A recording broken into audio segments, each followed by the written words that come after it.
right, everyone. This is Doug Kenny from Relentless and Unstoppable, and today I have Kendall Sanders with us. Hey, how you doing? Hi, Doug. I'm doing good. It's good to see you again. Good to see you again, too. Where are you at? I'm at home. I'm sitting in my dining room, actually, looking out my window. You can't see the view. You can only see inside, but I have a great view here. And next time you come up, you're going to come to my house and you're going to see my great view. That would be fantastic. Washington was a lot of fun, don't you think? I live here, so I like it. I don't think I'd want to live anywhere else, but. Yeah, it was a lot of fun. Tell everybody how we met. You mean how we met online or how we met in person? Both. Well, we met online through Andy. He was doing a workshop up here, Andy McPhee. He was doing a workshop up here in Everett, and I was kind of hosting the workshop. And you were doing remotely. You were doing a lot of the setup for the flyers and stuff to advertise. So that's how I first met you. We just started chatting, and then you and your mom came up to Washington, and I got to meet you both and in person. And your mom's wonderful. I loved her. So that was really nice to meet you both. And we went to a barbecue. We went to a barbecue that was delicious and ate some brisket, and yeah, it was fun. It was a lot of fun. We had Peggy there and Amy as well. Yeah. It was a very big pleasure to meet up with you guys. I enjoyed it very much. Yeah. Well, we'll do it again. There's Definitely. a lot more to see in Washington. Yeah, there is. There's Mount St. Helens. There's the Olympic National Park, all types. Mm-hmm. Yeah. So, where are you originally from? Washington. I've lived here my whole life. I grew up in North Seattle, which is now called Shoreline. And I went to Shorewood High School. I was the first graduating class of Shorewood High School. And you heard about some of my school shenanigans like I heard about yours. So we don't talk about that here. What stays at the barbecue pit, what happens at barbecue pit stays at barbecue pit. Exactly. Yeah. So, what did you do when you grew up? When did your journey begin? Well, I started having children at a very young age. I was 17 years old when I had my first daughter, and I just became a mom. That was my right out of high school. I had 7 children. I birthed 7 children. So I just became a mom and devoted my time and everything to doing that for many, many years and grandchildren. So now we've got a big family. My husband and I married after we both had children. So he had 9 and I had 7. And so we have a very big family. We have 35 grandchildren and 3 great-grandchildren. That is incredible. Yeah, go ahead. I was going to say that's my big claim to fame is my family, who I love very much, and you'll have to meet some of them sometime. They'd love you too. That's awesome. I'll have to come back up there in the near future for sure. So, what was it like at 17 when you got pregnant and then the baby tasks and all that?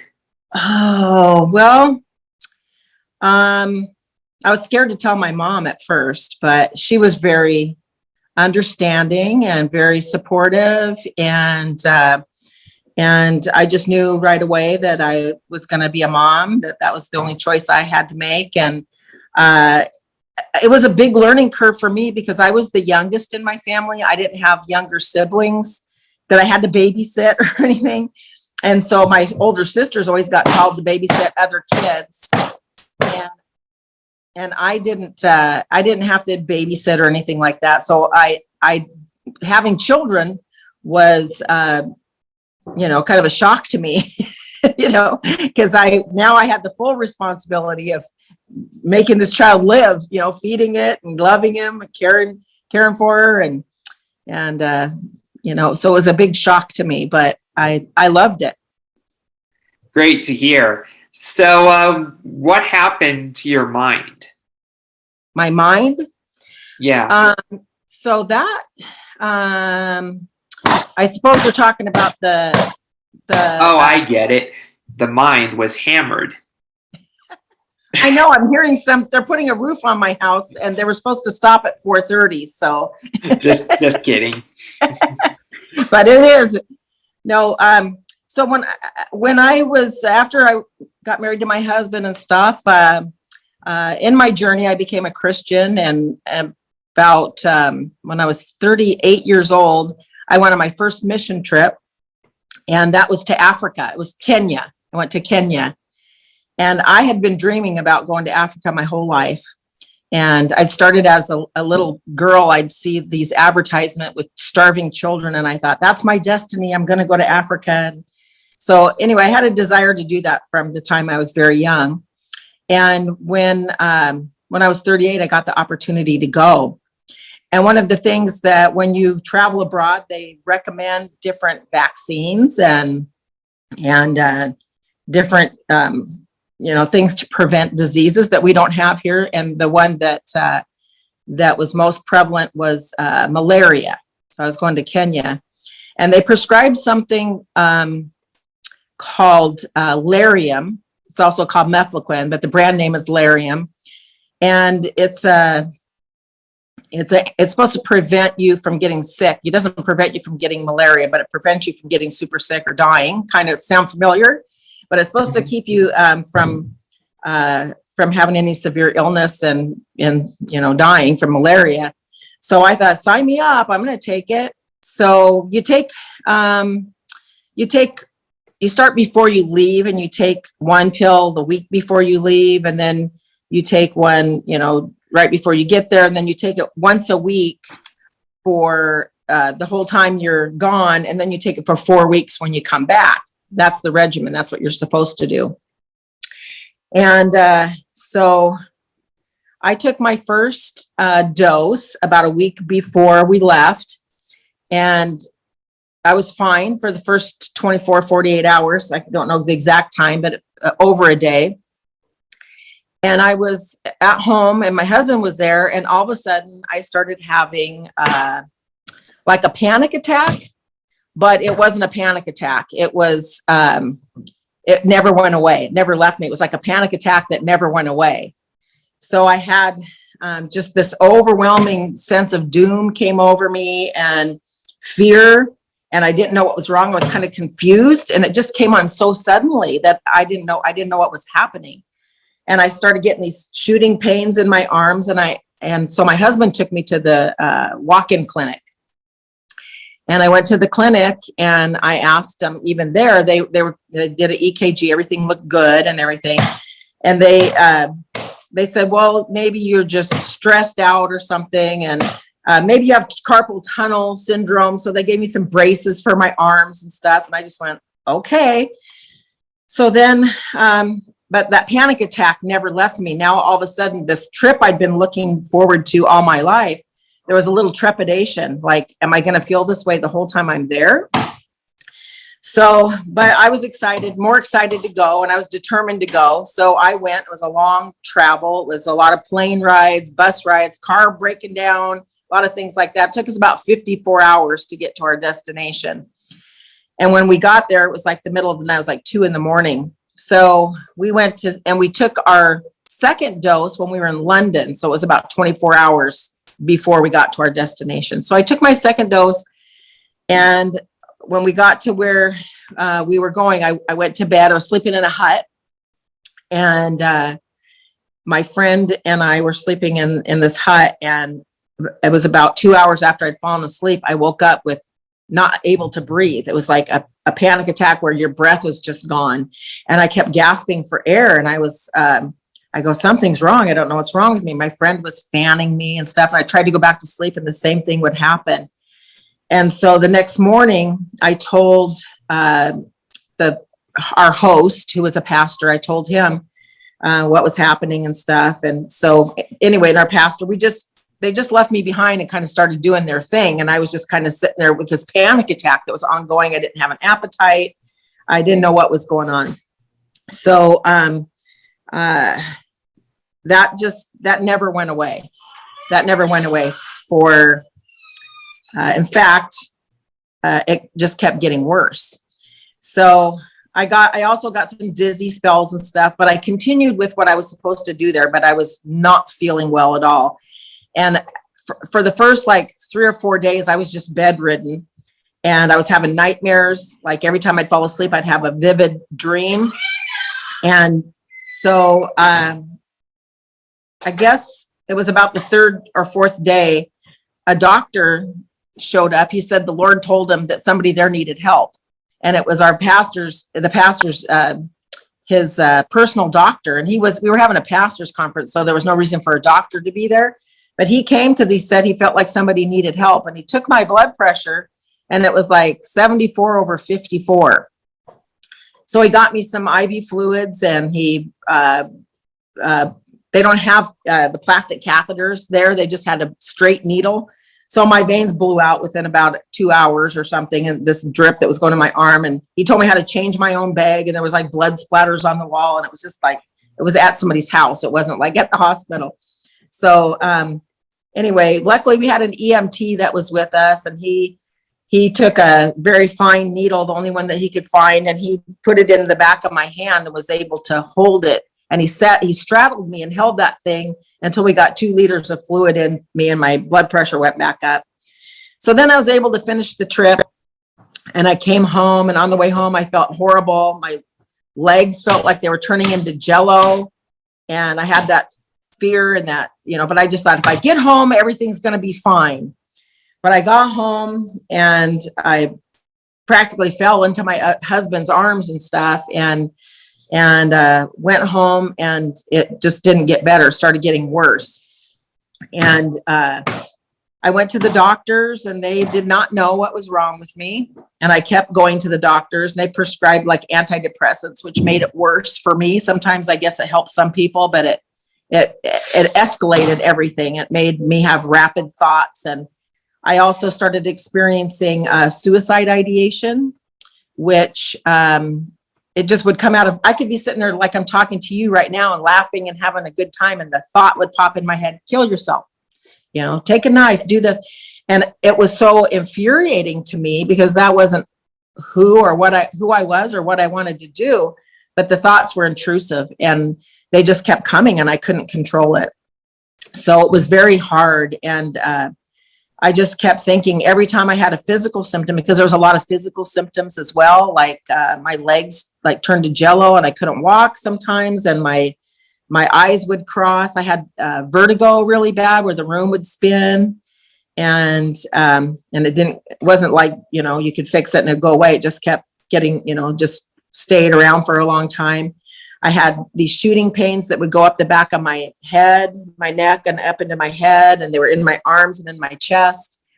And I was having heart palpitations and just a lot of physical things that wasn't, I was healthy before that. I was very healthy. I played soccer and softball. And so it was life-changing, and I experienced it, and it was 24/7, that fear. It was, I want to say a panic attack, but it was worse than a panic attack. It was like the fight or flight thing was on all the time. So that lasted a good, I'd say 6 to 8 months. And then I had a good day, and it was like, I'm better. I feel better. And then the next day I was bad again. And then a week, a month would go by, and then I'd have 2 good days. And then I would go back into that. So it was cyclic. And pretty soon the good days started getting more, and then I'd get hit with a bad day. And that went on. I didn't know what was wrong with me. I'd been going, and I kept going to the doctor saying, I have this, I have that, I have this. And they didn't know what to do with me. They never heard of it. The first time I went to the doctor, I said, could this be from the medication? And they assured me it wasn't from the medication. But I instinctively, actually, I forgot to tell you this part. When I was in Africa, I stopped taking the medication. I took 2 doses, and I didn't take anymore. And I thank God I didn't, because I don't know what would have happened if I did. But I didn't take anymore. And I came home and felt just, I got worse, and then it started getting better slowly. Well, 6 years later, I was watching TV. There was a show called 60 Minutes. I don't know if you've heard of it, but it's a kind of a documentary type of a show. And they came on, there was a lady that came on, and she was with her husband, who was a doctor.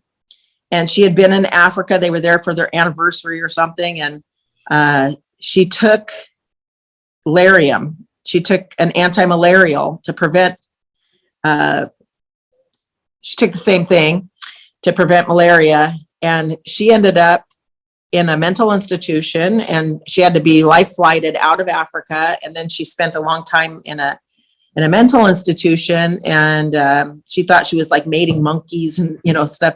And I guess she had a low grade depression that was being treated with Prozac or something, but that wasn't indicated on any of the warnings. Like, it said, don't take this if you have active depression. But she didn't have active depression. So her husband okayed her to take it, but then they found out that, you know, she shouldn't have taken it.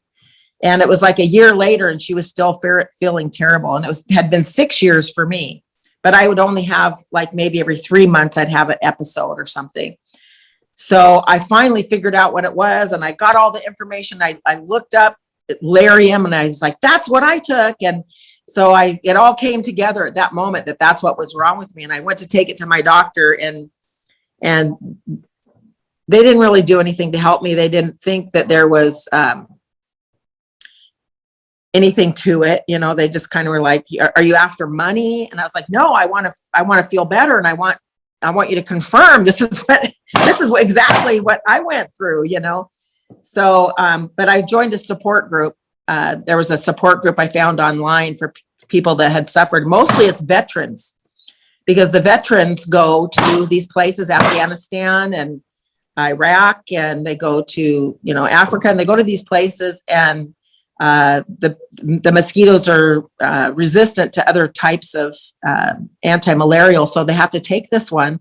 And it was causing our soldiers, you heard about these guys that would come back, and they would often it's mistaken for PTSD or a brain injury, other kind of brain injury, a traumatic brain injury, or they're different, you know, it can manifest in a lot of different ways. Some people have seizures, some people have dystonias, some people have memory loss, some people have full-blown psychosis. And that's what happened to some of these guys. They had either a traumatic brain injury, PTSD, and the Lariam. And then they would end up, you know, they came back, and they did some bad things, you know, and it's, you know, the thing that they had in common was they all took Lariam. So anyway, the soldiers that came back from there, a lot of them suffer, and they're in the support group, a lot of veterans, and also Peace Corps volunteers, because they travel a lot. Not a lot of just citizens, because you know, it's not as many people travel to those places, and then not everybody, of course, has a reaction to it like I did, but a very high percentage of people do. And it was a drug that was approved by the Army, and they did it was the same thing, it was under emergency use. So it was emergency use authorization. But it was, you know, it was a long time. I took it a long time later, and then a long time after that, they finally put a black box warning on it, and they stopped people from using it in some place, Ireland, there's Canada, there's different places that their Army, they don't issue it anymore. There's also other quinolone, like quinolone antibiotics that can affect people in the same way, like some of the Cipros and any of the ciprofloxacin, any of the people call it getting floxed, but it can affect people in the same way. So, yeah, it's been a long haul. I'm pretty good now. I consider myself, I always say I'm about 98% recovered. I still have trouble with sleeping. Insomnia is a big symptom, is insomnia, and I still suffer from that a lot. And you can have digestive issues and all kinds of stuff. So, but the most troubling symptom for me was the anxiety, the fear. It was like 24/7, and it was unbearable. And so that is resolved for the most part, except for when I'm sleeping and have a nightmare and I wake up. So, Yeah, I know what you mean. That's all the time we have for now, but we thank you for coming on. Hey, thank you, Doug. Thank you very much. And I hope people hear this and maybe they can find help for it if they've Yep, I experienced. hope so too. All right. You take care,